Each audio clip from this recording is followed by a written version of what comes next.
Hey, what is up homies? It's your boy Hardik and you're watching Logical बकवास। तो भाई आज है 26, मतलब अभी शाम हो रही है, इंडिया में 26 हो चुकी है, अभी यहाँ पे 25 ही है। तो ऑलमोस्ट मुझे एक महीना होने वाला है 27 को। तो Finally, your boy is a permanent resident of Canada. I did it.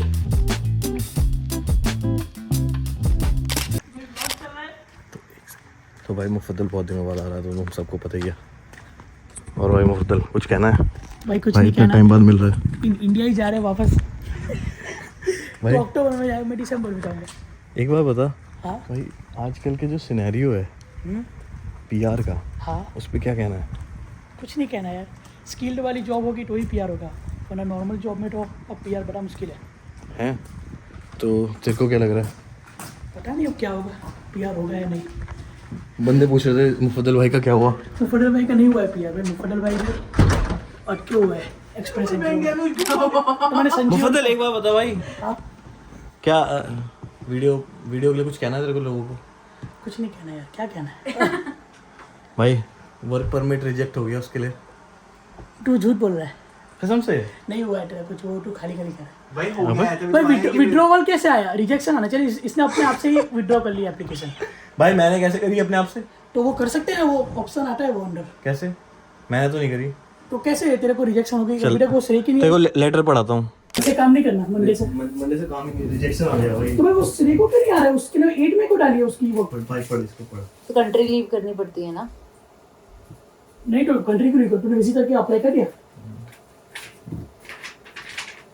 Thank you. नहीं तेरे को आ गया है ये पीआर कार्ड आ गया। तो कब आया पीआर कार्ड? तो तूने कहा था कि रिजेक्शन हो गया। चूतिया बना रहा था ये। तो कब हो गया तेरा पीआर? जब मैं इंडिया गया था तो इसका इनविटेशन तो तेरे कितने पॉइंट्स थे? बस थे। हाँ? बस थे। तो यार मैंने तो वो डेट चली गई, मैं देने नहीं गया वो एग्जाम। तो मेरे 500 10 मेरे 460 है। तो चूतिया है। सारी उम्र में जो कर Hey, what is up homies? It's your boy Hardik and you're watching Logical बकवास। तो भाइयों, जैसे कि तुमने टाइटल से देख ही लिया होगा, today is the biggest day और आज ही मैं वीडियो बना रहा हूँ। Today I got my permanent residency in Canada. तो भाइयों शुरू से शुरू करते हैं कि मेरी जर्नी कैसी रही इन 4-4.5 सालों में, और मैंने कैसे कैसे पापड़ बेले और क्या क्या किया। तो तुम सबको पता है, जो मेरे को शुरू से फॉलो करते हैं, बट मैं फिर से एक बार विस्तार से अपनी जर्नी समझा देता हूँ। 27 दिसंबर 2019 को मैं कनाडा आया था और I did my engineering in India. तो मैंने वहाँ पे इंजीनियरिंग करी थी फूड साइंस टेक्नोलॉजी में। उसके बाद 27 दिसंबर 2019 को मैं जैन इनटेक में कनाडा आया, दिसंबर वाली जैन इनटेक 2020 की, जस्ट बिफोर कोविड। और मैंने फूड साइंस टेक लिया 16 मंथ्स का फास्ट ट्रैक प्रोग्राम, और 3 महीने मैंने कॉलेज में पढ़ा। उसके बाद हमारा हाइब्रिड कोर्स हो गया बिकॉज कोविड हो गया था, और हमारा लास्ट बैच था जस्ट बिफोर कोविड। तो उस टाइम यार बहुत ज़्यादा मैं मेहनत कहूँगा कि बहुत ज़्यादा मेहनत करी, ये नहीं बोलूँगा कि स्ट्रगल किया, बिकॉज पता नहीं था कि भाई हमें वापस भेज देंगे क्या होगा, क्योंकि वो बहुत ही वियर्ड और बहुत ही स्ट्रेंज फेज था, क्योंकि कोविड सबके लिए पहली बार हो रहा था हर जगह पे। तो उस टाइम मैंने एक्सेस कंट्रोल की जॉब करी, सिक्योरिटी की जॉब करी, जो भी जॉब मेरे को मिलती गई करी। मैंने उबर ईट्स की वीडियोस बनाई और उबर ईट्स की वीडियोस काफ़ी चली, बहुत ज़्यादा लोगों ने उसको प्यार दिया, और मैं बहुत ज़्यादा धीरे धीरे मेरी वीडियोस चलने लगी और मैं वायरल हो गया। और धीरे धीरे मेरी उस फेज में मेरी फीस भी जुड़ गई, जो कि बहुत बढ़िया था। और धीरे धीरे देखते ही देखते लोग जुड़ते गए और मेरे 100 के हो गए। और 2021 में अप्रैल में मैं ग्रेजुएट हुआ और फूड साइंस चेक करी थी मैंने, तो मैं वहाँ से ग्रेजुएट हुआ। और ग्रेजुएट होने के बाद ही तुरंत मेरी जॉब लगी थी, वो एक रेफरेंस के थ्रू लगी थी, एक बेकरी और ब्रेड और बेकरी कंपनी में, जिसमें मैं प्रोडक्शन टेक्नीशियन की जॉब कर रहा था। But I didn't like it. मैं 2-3 महीने करी एंड देन मैंने छोड़ दिया। फिर उसके बाद जैसे मैंने क्विट किया, उस टाइम भी कोविड ही चला था, 2021 में दूसरी वेव चल रही थी। तो उस टाइम क्या हुआ कि मतलब मेरे को ना ऐसा था कि यार ये वाली जॉब करनी नहीं है। मैं 2-3 महीने के लिए भाई दीपू भैया के साथ हम चले गए रोड ट्रिप में अक्रॉस कनाडा। तब मैंने उस टाइम ऑलमोस्ट 6-7 प्रोविंस कनाडा के 6 प्रोविंस हमने कवर कर लिए थे across Canada, road tripping Canada की। जिन्होंने मेरी जर्नी फॉलो करी है तो उनको पता होगा कि भाई हमने वो करा। फिर उसके बाद जब मैं वापस आया तो यार मेरे को एकदम से हिट हुआ कि भाई जॉब चाहिए, पीआर PR वीआर का क्या सीन है, क्योंकि उस बीच क्या हुआ था, TR to PR आ गया था। उस टाइम मेरा वर्क परमिट जस्ट आया था और मेरे को IELTS की डेट नहीं मिली थी, और तब तक वो सब कुछ बुक हो गया था। TR to PR में जो लोग लकी हो गए, जो 3-4 लाख लोगों की किस्मत थी वो बढ़िया थी, और बाकी 75 वाले ड्रॉ में मेरा कुछ नहीं हो पाया था, क्योंकि मैंने अपनी एक्सप्रेस एंट्री की प्रोफाइल नहीं बनाई थी। तो इस गलती से तुम सीख सकते हो कि अगर तुम्हारे पास 400-500 तुम्हारा स्कोर है ना, उसके अराउंड तुम अपने एक्सप्रेस एंट्री की प्रोफाइल बना लो। तो मैंने नहीं बनाई थी। मैंने फिर उसके बाद मैं अगस्त में वापस आया तो मैंने बहुत सारी जॉब अप्लाई करी, और भगवान की ऐसी कृपा रही कि मेरी क्वालिटी कंट्रोल की जॉब, क्वालिटी इंस्पेक्टर की जॉब लगी थी। एक मीट इंडस्ट्री जो बंद हो चुकी है, ट्रू हार्वेस्ट मीट, उसका नाम ले सकता हूँ क्योंकि वो बंद हो गई है। तो मैं वहाँ पे ना CFI इंस्पेक्टर के साथ काम करता था, तो बहुत अच्छा एक्सपीरियंस था। मैंने 6-7 महीने काम किया, एंड थोड़ा ट्रॉमेटाइजिंग था वो मेरे लिए, बिकॉज वहाँ पे मेरे को डेड एनिमल देखने पड़ते थे, मेरे को एंटीमॉर्टम पोस्टमॉर्टम इंस्पेक्शन करना पड़ता था। हाँ, वो related to my field of study था, बट मेरे को ये था कि हाँ मेरे को अब अपनी फील्ड में जॉब चाहिए, बिकॉज यार अब यहाँ तक आए हैं तो PR लेके जाएं। अब वो मेरे को PR लेके जाएं क्यों मन में आया, बिकॉज जब मैं कनाडा आया था, मैं सच बता रहा हूँ, आई हैड नो वन। मेरे यहाँ पे कोई भी नहीं था, मैं किसी को जानता नहीं था, एक बंदे तक को नहीं जानता था। मैंने यहाँ पे आके लिंक्स बनाए, यहाँ पे आके दोस्त बनाए, यहाँ पे आके भाई बनाए मैंने। तो यहाँ पे आके सब कुछ किया। मेरे को एयरपोर्ट से जब मैं कनाडा आया तो मेरे को पिक करने के लिए भी कोई नहीं था। 5 दिन के लिए Airbnb में बेसमेंट में रहा था, मतलब 5 दिन के लिए रहा था बेसमेंट में। उसके बाद मेरे को, मैं वैसे करवाना वाला था 1 महीने के लिए, बट मैंने बोला कि नहीं यार। तब मेरे को आकाश मिला था, मेरा पहला रूममेट, और उसके थ्रू मैं पहला घर में गया था। वरना मेरा बहुत डिप्रेसिंग था मेरे लिए शुरू के 5-6 दिन इसलिए डिप्रेसिंग थे क्योंकि भाई कोई जानता नहीं किसी को, जान पहचान, और स्नो पड़ रही थी उस टाइम, बहुत तगड़ी वाली स्नो पड़ रही थी। मेरे को याद है 27 दिसंबर 2019 से 1-2 तारीख तक बहुत गंदी स्नो पड़ रही थी यहाँ पे। तो मैं उस टाइम लैंड हुआ था, एंड धीरे धीरे देखते देखते यार दोस्त बने, जनता बनी, और बहुत कुछ आगे करते गए। तो जब मैं मीट इंडस्ट्री में था ना, मैं इस चीज़ में बता रहा हूँ कि जब मैं मीट इंडस्ट्री में काम कर रहा था तब मुझे ये रियलाइज़ हुआ कि यार अब यहाँ पे आए हैं तो कुछ करके जाएंगे।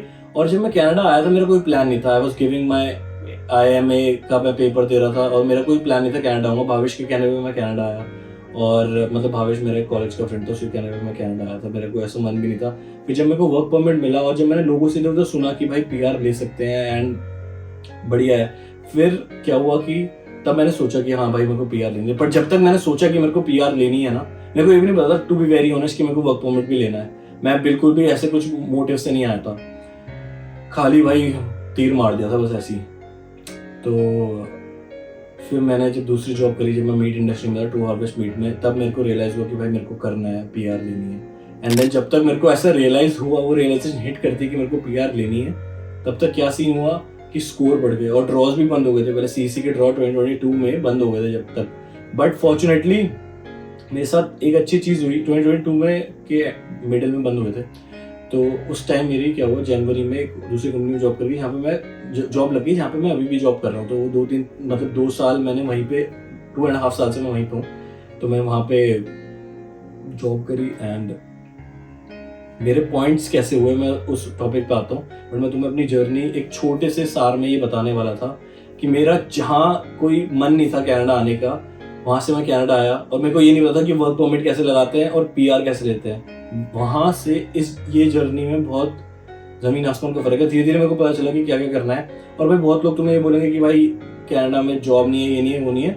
ठीक है, I am doing a pretty decent job in Canada, और मेरे को ऐसा नहीं है कि मेरे को सिर्फ जॉब ही करनी है। मेरे को ये था, एक टाइम का जब मेरे को पता चल गया कि मेरे को PR के बाद मेरे को और क्या क्या करना है, जब मेरे गोल्स क्लियर हो गए, तो आई वाज लाइक ठीक है, बहुत सारे सपने तुम्हारी लाइफ में लिखे होते हैं जो पूरे नहीं होते हैं, but then I was like यार नहीं, इस चीज़ को मेरे को पाना है, बिकॉज अब मैंने इतने साल दे दिए हैं, 3 से 4 साल दे दिए हैं, एंड देन मेरे को अभी वापस नहीं जाना, बिकॉज मेरे को पैसे कमाने हैं, मेरे को पता है कि मेरे को क्या करना है आगे जाके। वो तुम्हें पता चल जाएगा आने वाली वीडियोस में, बहुत सारी चीज़ें आने वाली हैं।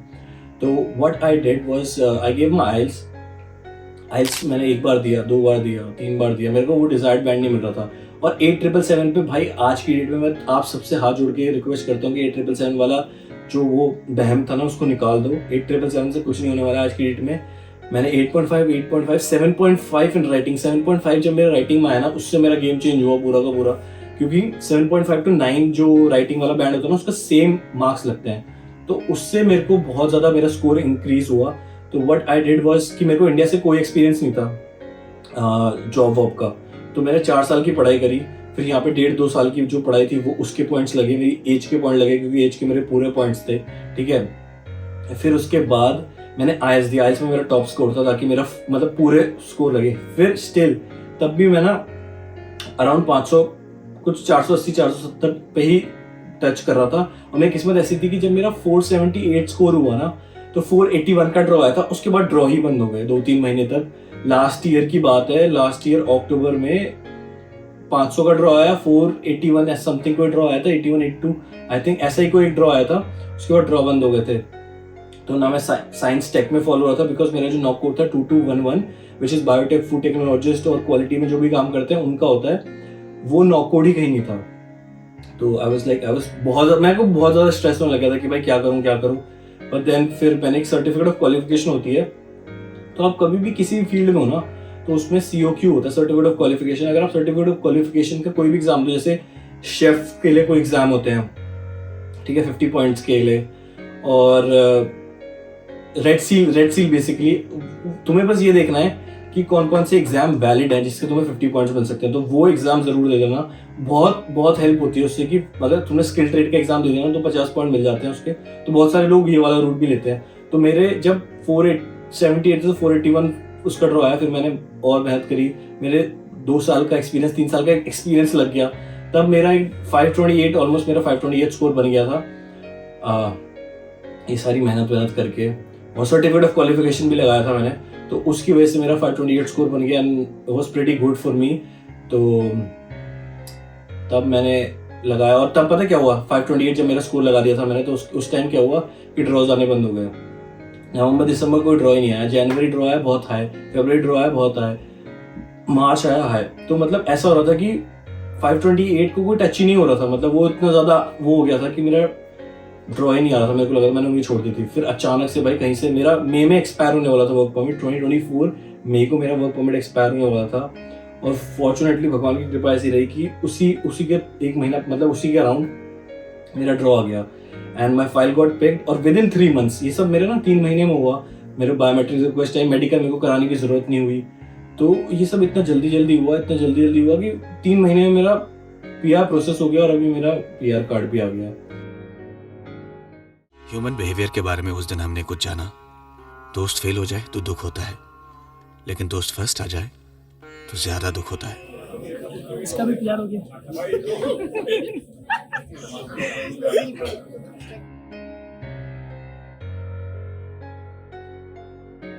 So, मैं बस यही बोल रहा हूँ कि भाई मेहनत करते रहो। और एक चीज मैं एडवाइस देना चाहता हूँ तुम सबको कि जैसे ही तुम ग्रेजुएट हो जाओ ना, अपना वेस करा लो, ठीक है, PCC करा लो, आइल्स दे दो। आइल्स अगर तुम बल्क में एक साथ दोगे ना तो तुम्हें ऐसा लगेगा कि भाई 2-3 बार दे दिया, हो नहीं रहा, बट यू नेवर नो। मैंने ना ऐसा करा था कि एक बार आइल्स दिया, फिर उसके बाद एक बार मैंने सेल्फ पिप दिया, फिर मैंने 2 आइल्स दिए, और जो मेरा लास्ट आइल्स का स्कोर था ना वो ऐसा स्कोर था जिससे मेरा पॉइंट बहुत ज़्यादा इंप्रूव हुए। तो मैं ये बोलूँगा कि PCC कराओ, वेस कराओ, आइल्स कराओ, ये सब आइल्स कर लो। मतलब ये सब चीज़ें ना अगर तुम डॉक्यूमेंट्स अपने इकट्ठे रखोगे तो एक्सप्रेस एंट्री में तुम पूल बना के रख लो। और मैं ये कह रहा हूँ जैसे तुम ग्रेजुएट होते हो, अगर तुम्हारे पास इंडिया से एक्सपीरियंस है तो इट्स वेल एंड गुड। तुम ड्रॉ तो पूल में तो तुम वैसे भी एंटर हो जाओगे, बट अगर तुम्हारा 500 टच हो रहा है ना तो तुम पूल में एंटर हो जाओ। मैं इसलिए बोल रहा हूँ क्योंकि वेट मत करना, क्योंकि कभी भी 500 तक तो ड्रॉ आ जाएंगे। और कनेडियन एक्सपीरियंस क्लास है तो तुम्हारा तो 500, 510 तक आ जाएंगे। बट इट इज़ वेरी मतलब मैं कैसे बताऊँ तुम्हें, it is very competitive right now, क्योंकि ये जो एक्सपीरियंस है ना बहुत ज़्यादा मेरे लिए बहुत ज़्यादा वियर्ड था। अब मैं ये नहीं बोलूँगा कि मैंने स्ट्रगल किया, बिकॉज स्ट्रगल एक बहुत ज़्यादा ओवर यूज वर्ड है। मैंने बहुत मेहनत करी है इसके लिए, और जेन्युइनली मैंने मेहनत करी है। और मैं इस बीच इसलिए वीडियो नहीं बना रहा था बिकॉज मैं ये दिखाना चाह रहा था कि भाई मेरी लाइफ में क्या हो रहा है। I was going through a lot of shit. और बहुत सारे ना लोग भी तुम्हें बोलते हैं कि भाई अभी तुम्हारे इतने साल हो गए, तुम्हारे PR नहीं हुई। तो मैं बता दूं कि मेरे 4 साल 7 महीने एग्जैक्टली 4 years 7 months में मेरी PR आई है। 27 दिसंबर 2019 को मैं कनाडा आया था और 23 जुलाई 2024 को मेरी इलेक्ट्रॉनिक कंफर्मेशन ऑफ PR आ गई, which is like 4 years 7 months। अगर कोई 2 साल का कोर्स करे और 2 साल जॉब करके मिले, which is not bad. But मेरा ये था, मेरा कट टू कट चल रहा था, मेरा ऑलमोस्ट वर्क परमिट एक्सपायर होने वाला था, बट मैं बच गया, भगवान की हेल्प रही। तो बहुत लोगों को ये कंसर्न था कि भाई मैं कैसे काम कर रहा था। तो ओपन ब्रिजिंग वर्क परमिट होता है तो उसमें मैं काम कर सकता हूँ अनलेस मेरा रिजल्ट ना आए। तो जब मेरा रिजल्ट आ गया है officially I am a PR now, तो मैं अब क्या कहते हैं मेरा अपने डॉक्यूमेंट चेंज कराऊंगा, ऑब्वियसली सिम मेरा चेंज होगा और हेल्थ कार्ड चेंज होगा और बहुत सारी चीज़ें चेंज होंगी लाइफ में धीरे धीरे, और बहुत सारे कंट्रियाँ खुल जाएंगी। देखो मेरे लिए 35 मोर कंट्रीज, और मतलब 35 कंट्रीज मेरे इंडियन पासपोर्ट पे और खुल जाएंगी, तो लगभग मैं 90+ कंट्रियाँ इंडियन पासपोर्ट पे घूम सकता हूँ विद कनेडियन PR। तो इसका मतलब ये है कि मैं कनेडियन PR हूँ, पासपोर्ट मेरा इंडियन ही रहेगा अभी भी। मेरी मम्मी पापा के लिए बता रहा हूँ मैं, मेरे माता पिता को वो हो रहा था तो मैं बोल रहा था कि तो भाइयों जरा मम्मी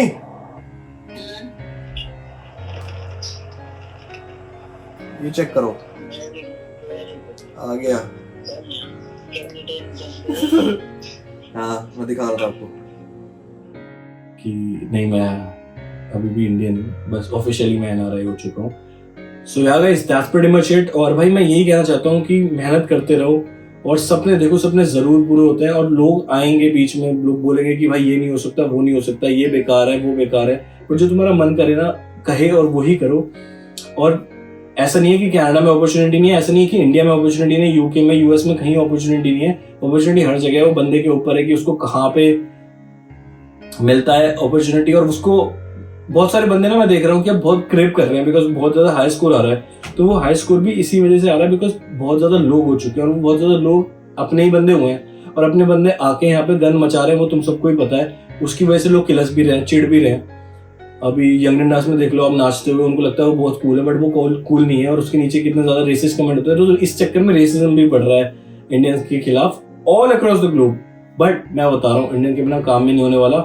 और बस मैं ये कहना चाहता हूँ भाई मेहनत करते रहो, और कोशिश करने वालों की कभी हार नहीं होती। सो कीप ड्रीमिंग और कीप हसलिंग, और इसमें लिखा है ना हम्बल हसल, तो चुपचाप हम्बल करके हसल करते रहो। और प्रेम और धैर्य बहुत इंपॉर्टेंट है। धैर्य मेरे को ये रियलाइज हुआ इस जर्नी के अराउंड ना कि patience is very important. Patience के बिना कुछ नहीं होने वाला। You have to be patient. जो चीज़ तुम्हारे लिए लिखी होगी ना वो तुम्हारे पास आएगी, बट उसके लिए तुम्हें मेहनत करनी पड़ेगी। ऐसा नहीं है कि तुम्हें लड्डू मिल जाएगा, तुम्हें रीच करना पड़ेगा उसके लिए, और मेहनत करनी पड़ेगी। तो मैं यही कहना चाहता हूँ भाई work hard as much as you can. और दूसरी चीज़ ये ना कि भाई जब मेरे को परमानेंट रेजिडेंसी का मेल आया, पोर्टल कंफर्मेशन आई, तो भाई हर चीज़ ना फ्लैश हुई। 2019 दिसंबर से लेके आज तक मेरे को हर चीज फ्लैश हुई कि यार मेहनत करिए, और जिगरा था कि जो मैं आ गया because I was preparing for Indian army. और उसके बाद मेरे को ऐसा था कि यार मैं कुछ नहीं कर पा रहा हूँ अपनी लाइफ में, टू बी वेरी ऑनेस्ट। मैं बहुत एमलेस था, ठीक है। पहला चीज़ कि मेरे को टेनिस प्लेयर बनना था, वो नहीं बन पाया। सोचा था आर्मी जाऊंगा, वो भी नहीं जा पाया। तो आई वाज लाइक मैं क्लूलेस था। तो मेरे दोस्त ने बोला कि भाई कनाडा चलते हैं, तो मुंह उठा के आ गया, वो आया नहीं। एंड फिर यहाँ आके धीरे धीरे पता चला कि भाई ऐसे चलो वर्क परमिट लगाते हैं, 3 साल का वर्क परमिट लगता है। और मुझे अभी भी याद है एक सेमिनार में मेरे को एक बंदा मिला था, मेरा सीनियर था अक्षय वत्स। उसने बोला था कि भाई ऐसे ऐसे वर्क परमिट लगाते हैं, 3 साल का वर्क परमिट मिल जाएगा, और उसके बाद फिर PR मिल जाएगी, 1 साल में ही PR मिल जाएगी। बट उस टाइम तो लगता था कि 1 साल में PR मिल जाएगी, 460 470 में PR हो जाती थी। आज के टाइम में ऑब्वियसली तुम्हें 2 साल या 3 साल वर्क परमिट को देने पड़ेंगे, वरना अगर तुम स्किल ट्रेड में जॉब कर रहे हो या हेल्थ केयर सेक्टर में हो तो उसमें तो 6-6 महीने 1-1 साल में ये PR दे रहे हैं अभी भी। ऐसा नहीं देंगे, क्योंकि इनको ज़रूरत है लोगों की, और बहुत सारी वैकेंसीज हैं। अगर आप गवर्नमेंट जॉब चेक करो तो है, ऐसा नहीं है कि काम नहीं है, काम हर जगह है। वो काम करने वाले के ऊपर है, काम करने वाले की नीयत के ऊपर है। तो ये सब भाई देखा मैंने। तो मेरे को ना सबसे ज़्यादा चीज़ जो फ्लैशबैक हुई वो थी मेरी मीट इंडस्ट्री का काम। I was doing it. मैं सुबह सुबह हनुमान चालीसा पढ़ के वो देखता था कि यार मेरे सामने स्लॉटर हो रहा है, आई हैव टू चेक। मेरे को प्री ऑप और क्रिटिकल कंट्रोल पॉइंट चेक करने होते थे, तो मेरे को लिखना होता था कि ये ह्यूमेन स्लॉटर है या इनह्यूमेन स्लॉटर है। तो मतलब मेरे को एंटीमॉर्टम और पोस्टमार्टम जब इंस्पेक्शन करना होता था तो मेरे को बहुत ट्रॉमा देता था उस टाइम, 6-7 महीने। बट वो मेरे के लिए बहुत ज़रूरी था। मेरे को ऐसा लगता है कि बहुत ज़रूरी था वो उस टाइम, क्योंकि मेरे पास मैं सब कुछ छोड़ छाड़ के घूमने चला गया था। और उसके बाद मेरे को था कि यार I need a job to get my things sorted. हाँ भाई ये सब चीज़ें हो जाएंगी, घूमना फिरना हो जाएगा। बट देन नाउ अभी मेरे पास जो मैं सोच रहा था वो धीरे धीरे एक पाथ में आ रहा है। तो I have plenty more things to come to do in life. और ऑब्वियसली भाई मेहनत करते रहो, तो ज़रूर होगा सब कुछ। जस्ट लाइक मेरे को पता ही था आज से 5 साल पहले कि PR होते हैं और आज मैं PR हूँ। सो मैं कर सकता हूँ ना भाई, आज भी मैं कह रहा हूँ अगर मैं कर सकता हूँ तुम भी कर सकते हो। तो भाइयों सपने देखो, सपने ज़रूर पूरे होते हैं। With this being said, I hope you guys liked it. Make sure to give this video a big thumbs up. Drop a comment in the comment section what you want to see next time. And stay awesome. Keep smiling and subscribe Logical Bukwas. और भाई सपने देखो, सपने जरूर पूरे होते हैं। Bye bye. Peace out. उसी टाइम याद आ गया जब इसने मुझे PR का नहीं दिखाया कि वो दोस्त फेल हो तो दुख होता है, पर अगर दोस्त फर्स्ट आ जाए तो और ज़्यादा दुख होता है। उस दिन हमने ह्यूमन साइकोलॉजी समझा। तो मुफद्दल को बहुत दर्द हो रहा है। चल भाई मुफद्दल बाय, बाय, मिलते हैं फिर। बाय।